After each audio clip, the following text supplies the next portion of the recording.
Hey everybody, this is Glenn Gerhauser from Church on the Park and Holy Fire Ministry Training School. And today I want to talk to you about how to be an agent of change. How to be an agent of change, how to bring restoration. How can you be an agent of change and an agent of restoration? Today we're facing a real challenge, the whole entire world and the church world. As a church, we need to rebuild. Even many businesses need to rebuild. Some of my favorite cafes and restaurants have gone out of business. And I've been sad about that. And we visited country towns in Queensland and they've looked like ghost towns.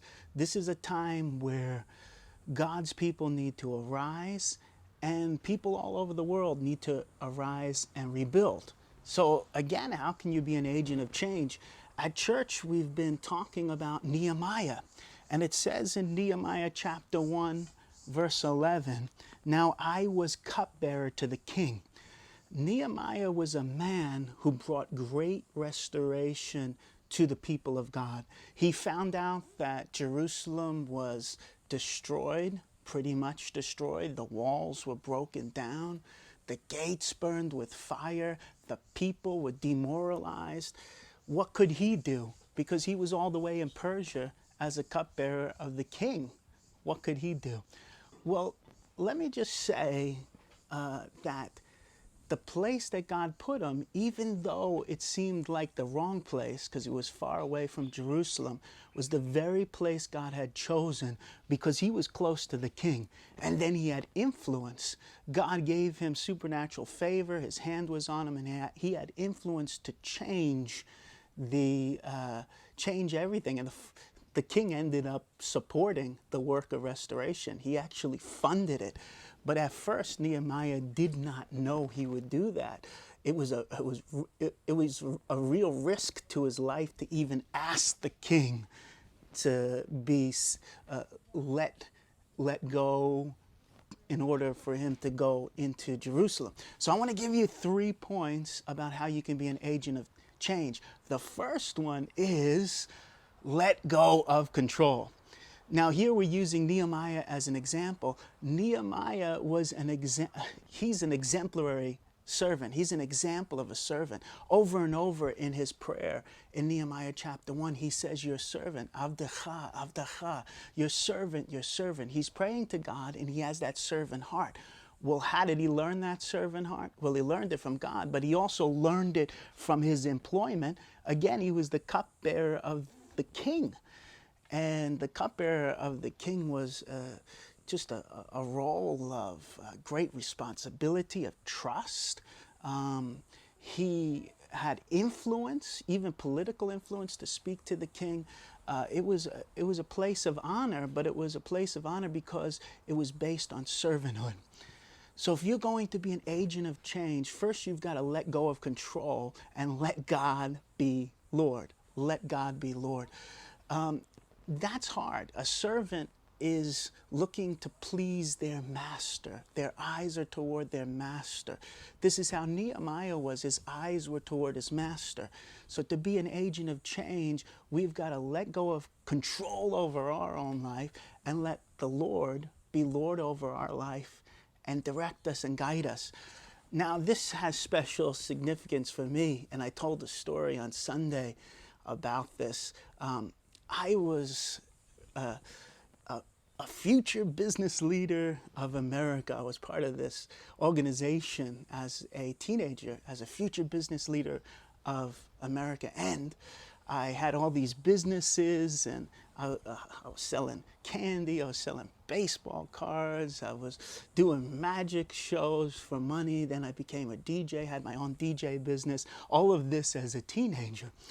Well, New York State had a competition, and they took all the best people from all the different schools, and they flew us up to upstate New York. And I think there was about thousands of kids. I remember it was really big, and they had us in this big room to take these tests. and it was a competition. And I end up winning first place for Future Business Leader of America. And my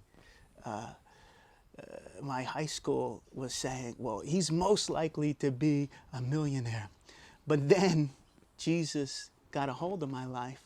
I wanted to be a business person, a business leader, start businesses, but the Lord said I had other plans for your life. I had to let go of control of my own life for Him to be Lord.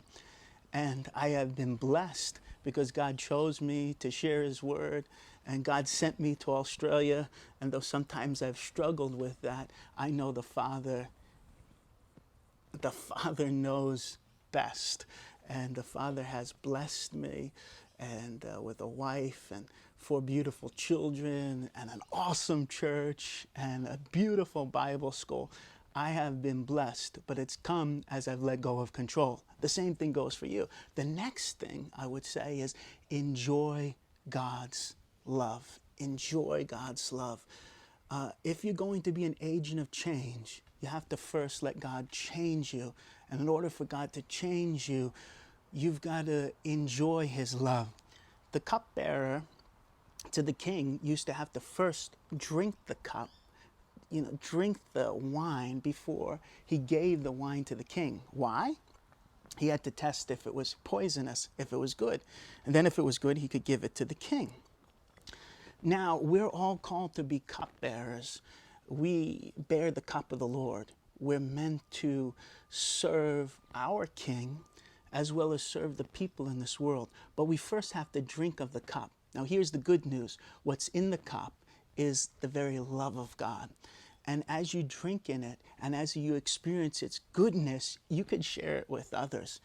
So I want to encourage you, enjoy the love of God. What does it say in Song of Songs, chapter 1, verse 1?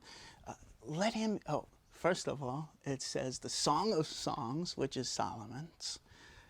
And then it says, let him kiss me with the kisses of his mouth, because your love is better than wine.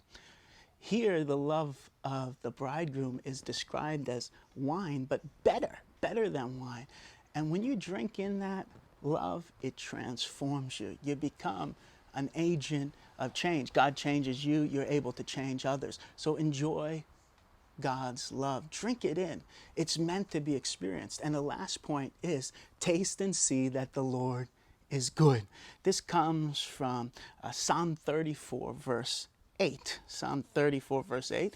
And taste and see that the Lord is good is my Hebrew memory verse.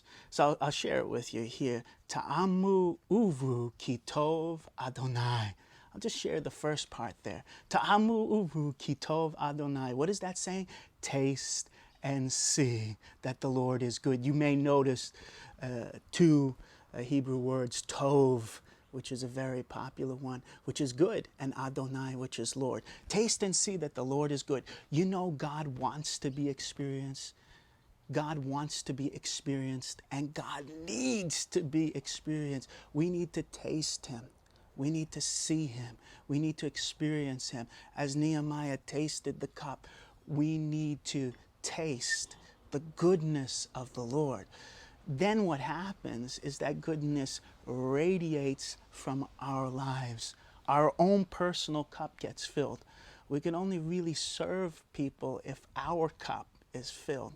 And all of us, we're like a cup. And we can't be serving people an empty cup. This cup is empty. And we can't be giving the King an empty cup. Our cup has to be filled, and it's filled as we enjoy God's love and as we taste and see that He is good. So all 3 points spell the word let. Let is a beautiful, simple word, a word of a servant. Let me help you. It's a word of somebody that is opening themselves up to God, letting Him in. Let. So L is lose control, or let go of control. Let go of control. Not lose control as in getting angry, but lose control so God can be in control. So let go of control. That's the L. The E is enjoy God's love. And T is taste and see that the Lord is good. Let God be Lord, and you will be an agent of change. So I want to encourage you with that. Pray for you. Father, help us to let you in, that you would be Lord. And may we be agents of change in this world during this time, for such a time as this. God bless you. I want to encourage you, check out BrisbaneFire.com. Our new semester for Bible school is starting next year, 2021. We're already looking forward to it, 1st of February. You can check out holyfireschool.com. Check out more of the messages that I've been sharing at BrisbaneFire.com messages. And God bless you and have a great day.